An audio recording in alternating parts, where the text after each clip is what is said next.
Time now for Rocky Jordan.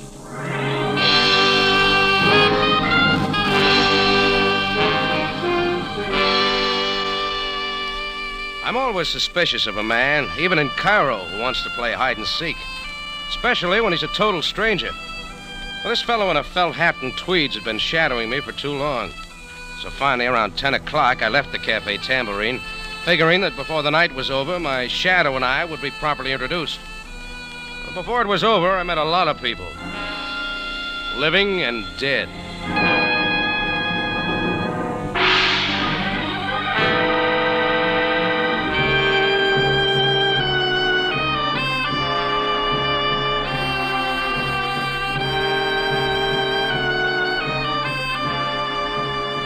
Again, we bring you a story of adventure with Rocky Jordan, proprietor of the Cafe Tambourine, which stands in a narrow street off Cairo's native quarter within sight of the Mosque Sultan Hassan.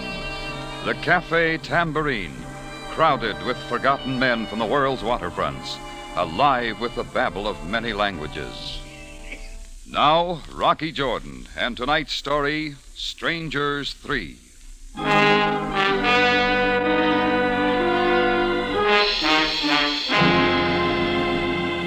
I made a dry run down the boulevard Barquille, and sure enough, the stranger in felt hat and tweeds was still following me. I headed south, away from the crowds. He was right behind me like the back hump on a camel. I picked a nice dark alley for our meeting and faded into a doorway. I didn't have to wait long. As he came by, I grabbed for him. Mr. Jordan, stop it. Who are you? What do you want? Take your hands off me, Mr. Jordan. You've been tailing me all day. Why? Only for an opportunity to talk with you. This is a very personal matter. All right, from the top of the page, mister. And start with your name. Feder Brahms. I'm delighted. Now, just what do you want? After I explain, you will understand why I did not wish to show myself. You see, I knew you were a good friend of Angus Morgan. Angus Morgan? You and he were once partners in Istanbul, I believe. Well, what about it? Mr. Jordan, I've been trailing him for over a month. Well, then stick to him. Why trail me? A short time ago, I lost him. But I have reason to believe he is now in Cairo. At first, I hoped that you would unwittingly lead me to his hiding place. Perhaps even your Cafe Tambourine. Want to stay with that story or try another one? Mr. Jordan, would $500 be a decent sum for Angus Morgan's address? You can have it for free. Angus Morgan's been dead for 3 months. Now, you take it from there. $1,000, then? Look, I'll play it once more. Angus Morgan is dead. Not dead, my friend, but very much alive. All right, let's say I buy your story for the moment. Why is Angus's address worth all that dough?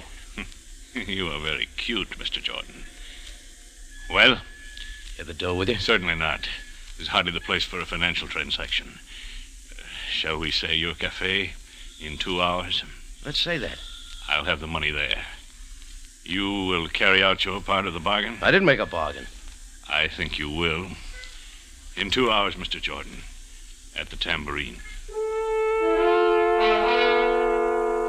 I watched Brahms fade off up the street and then detoured by way of the Cairo News-Gazette. It was true, Angus Morgan and I had once been partners in Istanbul. Only Feder made one mistake. Angus and I were not friends, not even poor ones. Angus had double-crossed me and run out, owing me $15,000. If Angus was alive, only one thing interested me, my 15 grand. It took some fast talk and 20 piastres to get me into the newspaper morgue that time of night. But from then on, the night clerk was cooperative. And what was that name again? Morgan. Angus Morgan. Oh, yeah. Moody, You know, I wouldn't mind this night job if it wasn't for my wife. You married? No. There was a story in the paper about his death about 3 months ago. Don't ever get married, not if you work nights. What'd you say that name was? Morris? No, Morgan. Now, take my wife. I always wants to know what happened. What? Oh, wait. That's the one I want right there. No, that's Morgan. Angus Morgan. Give it to me. Okay. What can I say to her? She wouldn't believe me anyhow. Angus Morgan, killed in mysterious explosion salvaging operation off coast of Ras El Had. Yeah, then she says, why can't an alert, energetic man like me get a day job? Sure looks dead, all right. Yeah, she's just that way.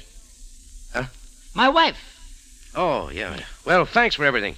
Here, file this back under Rocky Jordan. Sure. Good night, Mr. Morgan. I decided to make one more call before keeping my date with Feder Brahms at the Tambourine. The authorities seemed sure Angus Morgan was dead.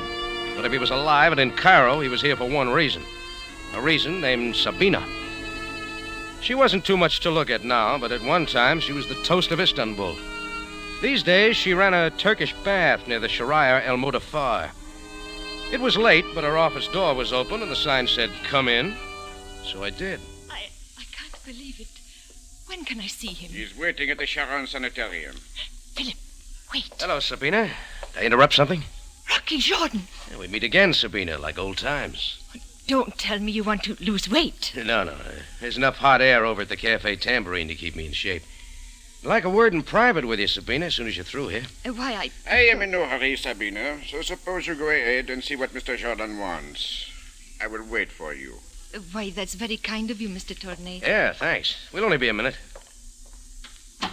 Yes, Rocky? Who's the overgrown Frenchman? Oh, Mr. Tournay was arranging for me to give someone a massage at the sanitarium. Please, Rocky, what do you want? Sabina, what do you hear from Angus Morgan? Angus? What are you talking about? You know I've got a hunch he's alive. What kind of a cruel joke is this? I got reasons for believing it. Rocky, I know how you hated Angus for double-crossing you. What good can this do you? Can't you let the past sleep? Still do anything for Angus, wouldn't you? Get out of here, Rocky. Sure, Sabina. Get out! I got out. If Sabina was putting on an act, she wasn't doing a good job of it. But I knew my visit with her was a sure way of making Angus show his hand, if he was around. I went back to my Cafe Tambourine. It wasn't yet time for Feder Brahms to show up, so I sat down in my office to try and decide how I could handle him. Hello. Hello. Is this Mr. Jordan? Yeah? Good. I want to speak to you, Mr. Jordan. It is very important. Who is this? Oh, yeah. We have never met. My name is Svensson. Swenson? Jan Svensson. Oh, naturally. Mr. Jordan, I saw you talking to a man named Feder Brahms. Nice of you to tell me. I don't know what he offered to pay for information leading to Angus Morgan, but I can guarantee you I will double his price. I didn't know a dead man was worth so much. Mr. Jordan, a man does not yoke when he is 40 fathoms under. Look, drop the salty talk and get to the point, huh? I am staying at the Hotel Mala, room 6. Will you come see me right away? How much money did you say? I'm sure we can strike a bargain. Well, then get ready to bid, Swenson. You got competition. I hung up knowing that Feder Brahms wasn't the only one who'd been following me. Add one Jan Swenson. I figured Feder and his appointment could wait. 2 heads were better than one, and if my 15 grand was around, I wanted to be sure of it. The Hotel Mala wasn't far, and I was there in 5 minutes. Room 6 was on the first floor. There was a light on inside the room, and I knocked on Jan Svenson's door. No answer. I tried the door, but it was locked. So I called the hotel manager, and we went in. Oh, what has happened? That bed does not belong in the center of the room, and the dresser upside down. Looks like somebody went through here with a bulldozer. Oh, there has been a fight. But Mr. Swenson's clothes are still here. Yeah, a few of them. Yes. Oh, what are these? Heavy rubber gloves, like a deep-sea diver's, maybe. Nice and new. Oh, this is terrible. Dust all over everything. Yeah, even the phone. We must call the police. Yeah, do that. I left the hotel manager wringing his hands and got outside. I checked my watch. It was time for my date with Feder Brahms at the Tambourine, and this time I really had some questions. As I turned to go, I felt something tugging at my coattail. It was a small native boy. He handed me a white envelope and dodged away into the crowd. I opened the letter, and it read, "Mr. Jordan, before you see Angus, see me. I will meet your price. Signed Captain Maury. Address 62 Fernier Road." It looked like time for me to tally the score. First on base was Feder Brahms. Next, Jan Swenson. Now coming up to bat, Captain Maury. I figured that Feder could wait for me at the Tambourine, and I caught a taxi to 62 Fernier Road. It had all the earmarks of a sedate rooming house. The skinniest woman I've ever seen opened the door. I'm Mrs. Phipps.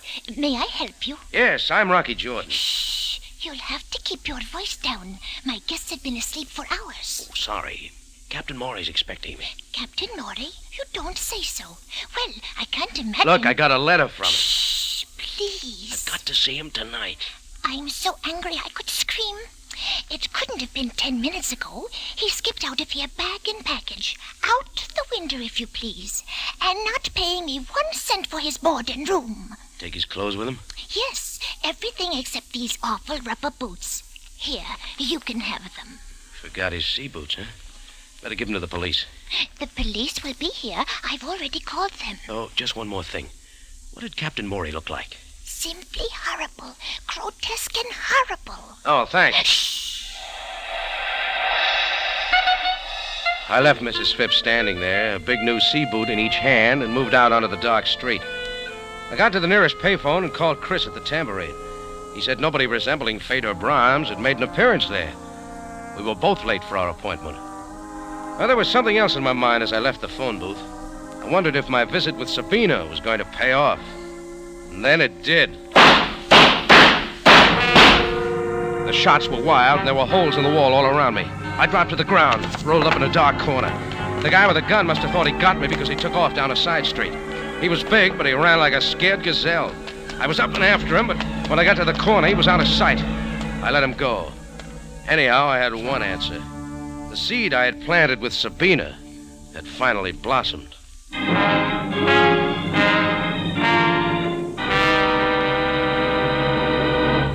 Rocky Jordan returns in just a moment. On CBS, My Friend Irma is now one of the most popular comedies on the air, and the two characters, Irma and Jane, are familiar to millions. You'll enjoy Irma to her last dumb remark on My Friend Irma, following CBS Radio Theater Monday night. Now, back to Rocky Jordan with tonight's story, Strangers 3.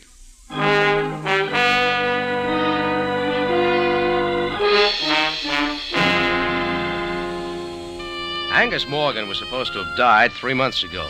That's what the record said. But when 3 men named Fedor Brahms, Jan Swenson, and Captain Morey came to Cairo looking for him and said he was alive, I was interested. Angus owed me $15,000, and I like money. My visit with Angus's old girlfriend, Sabina, paid off on the nose. When shots started flying, I knew Angus was close by. Back in Sabina's office, the fellow named Tournier had mentioned the Sharon Sanitarium, and Sabina hadn't covered it too well. So the next day being Sunday, I invested in 12 roses and paid the Sharon a visit. On the 3rd floor, I hit pay dirt. I swung a door open, and there, propped up in bed playing chess with Philip Tournier, was Angus Morgan. Rocky! I brought you some flowers, Angus. Shut the door. How did you find me, Rocky? The telephone book. Same old Rocky. This here your finger man? Me and Philip Tournier, my bodyguard. We've already met. Twice. Twice, Mr. Jordan? Once at Sabina's and once outside our phone booth. You're a bum shot, Tournier. I'm afraid you are mistaken. Skip it. Listen, Angus. Rocky, how did you know I was still living? 3 men told me. 3? Well, count them. Fedor Brahms, Jan Swenson, and Captain Morey. No, they're... You're having a relapse, Angus. Maybe I better call a nurse. Stop it, Rocky. You say they're alive? Breathing, too. Right down your thick neck. They know where I am? Not yet, Angus. But they're each offering me a few thousand for that information. I'm beginning to see what you mean. Seems there was a debt. I'll refresh your memory. $15,000. Rocky, I'll pay you every cent if you promise to leave immediately and forget you've been here. As far as I'm concerned, Angus, you're resting where you so justly deserve. Got it with you? Yes. Philip, this is just between Rocky and me. So if you leave the room... But, Angus, you are sure... I can trust Rocky. You can get me some cigars while you're out. Go on. Very well. I will be back shortly. Well, Rocky, it's been a long time. The money, Angus, remember? Very well. Will you hand me that valise on the lower shelf of the cart there? Oh, sure. Yeah, feels loaded. I'll have a little left. Yeah. Here you are. $15,000. Count it if you like. Don't worry, I'll be back if it's not all here. Angus, I'm overwhelmed. You're paid. Just keep your promise and get out. Sure, I know when I'm not wanted. Just one more thing. Yes? Tell Tournier to stop using me for a clay pigeon, or I'll have your 3 friends up here next. I'm gonna show you, Rocky. You'll never hear from me again. Angus put his valise back where it was, and I got out. I walked slowly down the stairs, trying to decide what I was going to tell Feder Brahms. He still hadn't kept his date with me. Well, I had my dough. I promised Angus to keep my mouth shut, and that's the way it was going to be. I just about reached the main floor when Bedlam broke loose. It was coming from the 3rd floor. I raced back up the steps 2 at a time. Down the hall, a crowd was gathering in front of Angus Morgan's room. I saw Philip Tournier come out of the elevator when we reached the room together. We pushed through the crowd of Sunday visitors and into the room. And there was Sabina. Angus. Sabina, what is it? Pull yourself together, Sabina. What happened? I walked into the room and there he was. There's no doubt about it this time. Angus is dead. Stabbed to death. From there on, things moved fast. Sam Sabaaya, captain of the Cairo police, took over. A very thorough man, he rounded up everyone connected with the case. Down at headquarters, I was kept cooling my heels while Sam talked to Sabina and Tournier. He called me in last. Well, Jordan, I'm afraid you have a great deal to explain. Well, by this time, Sam, I thought you'd have the murder solved. Jordan, this time, let's get to the point. I suppose Sabina told you I had it in for Angus Morgan. That is correct. And Tournier happened to mention that I threatened Angus. Just one more thing. In Angus Morgan's room at the sanitarium was a valise containing $300,000. $300,000? It is missing. I believe 15,000 of it is in your pocket. Tournier did talk, didn't he? May I see it? Sure. Thank you. Hey, what are you doing, Sam? That's my dough. We shall see. Right now, it is Exhibit A. Where is the rest of the money, Jordan? How should I know? Well, now, wait, Sam. You don't think Would you like to tell me everything now, Jordan? Of course. I was as sure as anybody else that Angus Morgan was dead. Then people came to me looking for him, said he was alive and in Cairo. What people? Well, first a guy in a felt hat and tweeds named Feder Brahms. Then Jan Swenson and Captain Morey. They both skipped out, but I'll give you their former addresses. You better look them up, Sam. Getting back to Angus Morgan, how did you find him? Philip Tournier let his whereabouts out of the bag when I went to see Sabina. Oh, and by the way, an hour later, somebody tried to kill me. I think it was Tournier.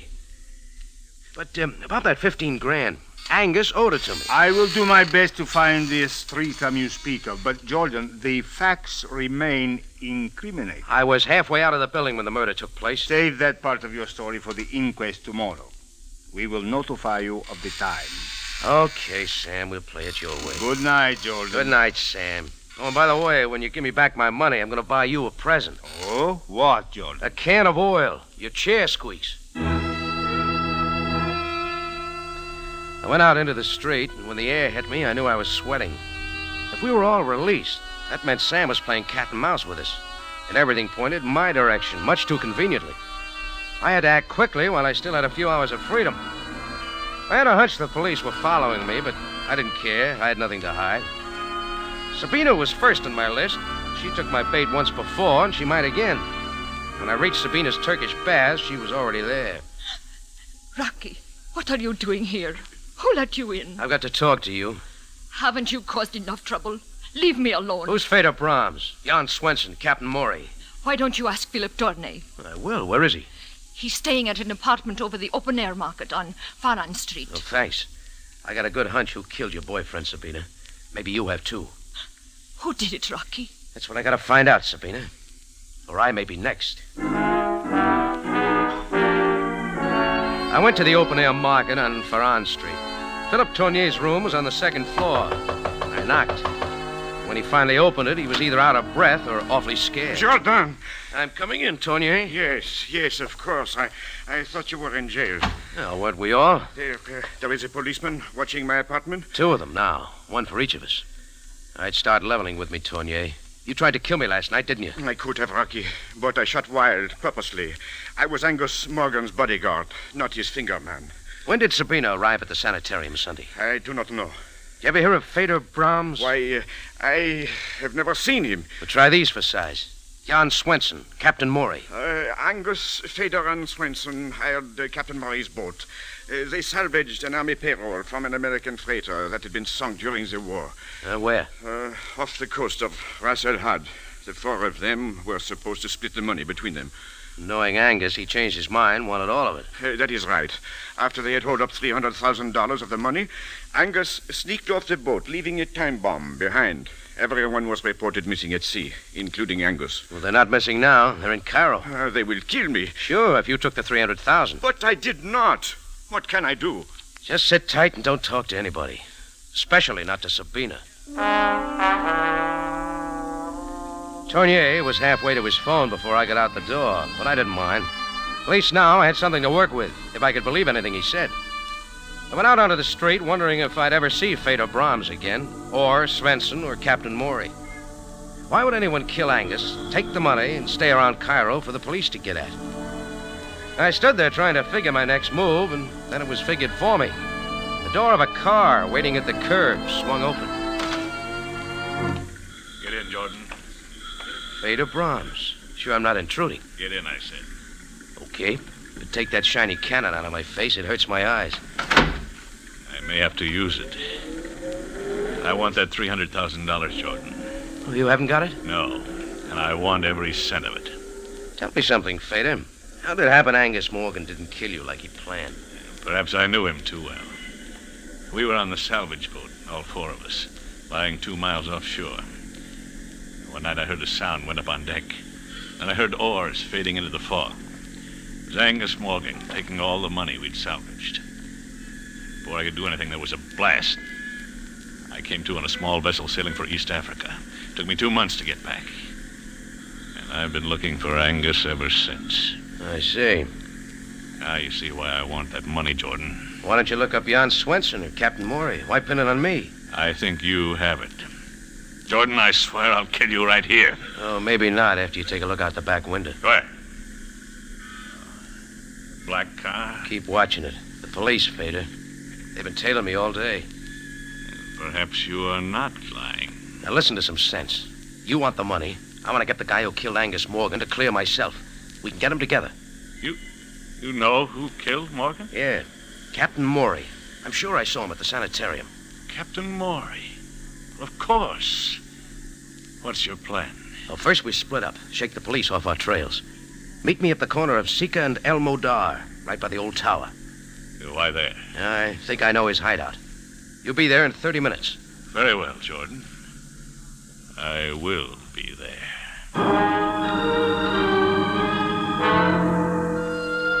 I waited till Fedor Brahms drove off around the corner, then I got to a phone, called Sam Sabaaya. It wasn't long till Sam's sleepy voice came on. Sabaaya speaking. Listen, Sam, I think I got your man. You got... What is this? Captain Maury. If you'll be at Sika and El Modar in half an hour, I'll produce him. Jordan, go home and go to bed. Sam, listen to me. But I am glad you called, though. The inquest will be tomorrow at 11. Will you be there, or should I send an escort? Sam, I told you where to be. Now, don't let me down. Good night, Jordan. Listen, Sam. Sam! Okay, I'll go it alone. Sam was in no cooperative mood, but it was too late to change my plan now. My watch said 11 o'clock. That meant I had just 12 hours to dig up somebody to take my place at the inquest. I walked the whole way to our rendezvous spot, through the twisting, narrow streets that led to the old tower, a familiar, dismal landmark in the lower quarter of Cairo. I finally stopped at the tower. No one was there, but I was a couple of minutes early. Laughter sounded from an upper window across the way. It stopped, a light went out, and all was darkness and quiet. I leaned against the wall and waited. Once I thought I saw a figure in the shadows. I glanced back and it was gone. Those shadows play tricks sometimes. Then I heard it. A quick rustling motion that resolved into a figure as I turned. I felt it coming, but I was too late. Pain stabbed my right shoulder. I tried to move, but the knife had me pinned to the wall. Through a blinding fight to keep my senses, I heard a confusion of sound. A pistol blazed almost in my face, and everything mixed into a whirlpool of shouts and footsteps and went spinning off into nothing. With Rocky Jordan right in the middle.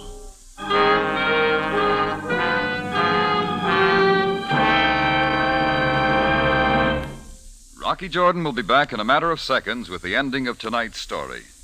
Here's a mic memo from CBS for Monday night listening. The Foxes of Harrow comes to you Monday night on CBS Radio Theater with lovely Maureen O'Hara and John Hodiak. Don't miss The Foxes of Harrow, CBS Radio Theater, Monday night at 7 in California and 6 elsewhere in the West. Now back to Rocky Jordan for the ending of tonight's story.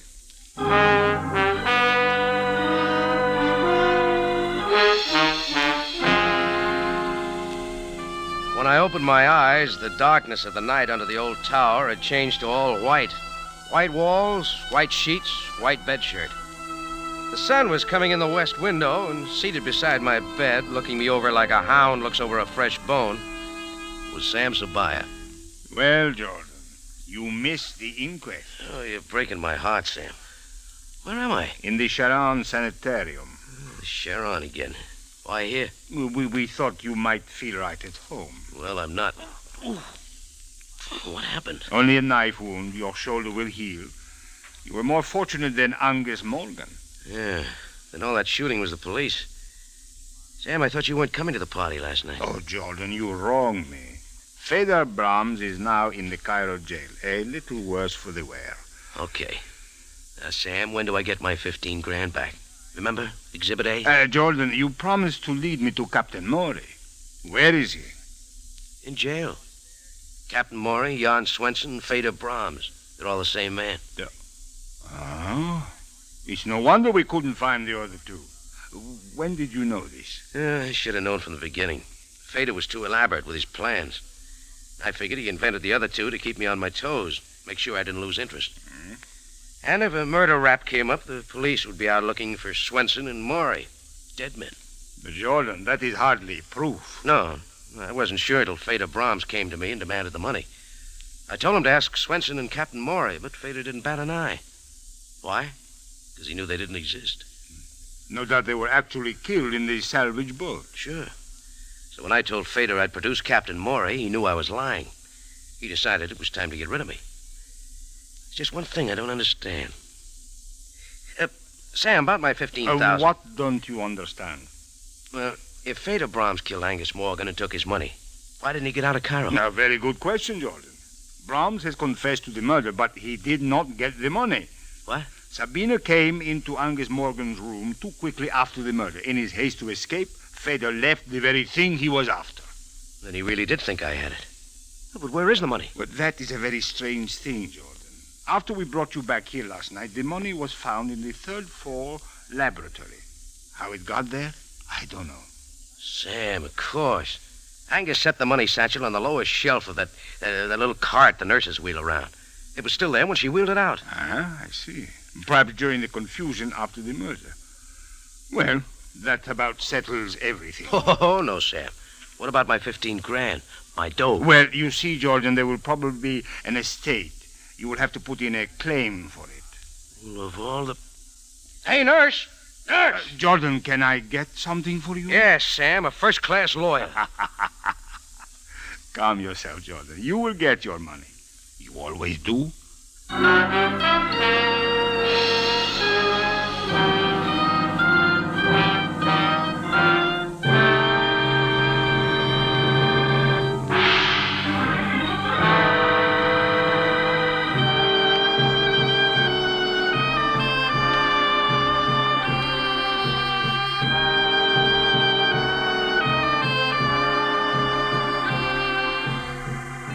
Rocky Jordan is presented from Columbia Square in Hollywood and stars Jack Moyles in the title role.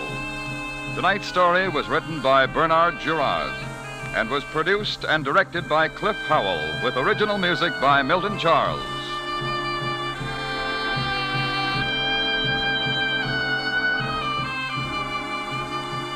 This is CBS, the Columbia Broadcasting System.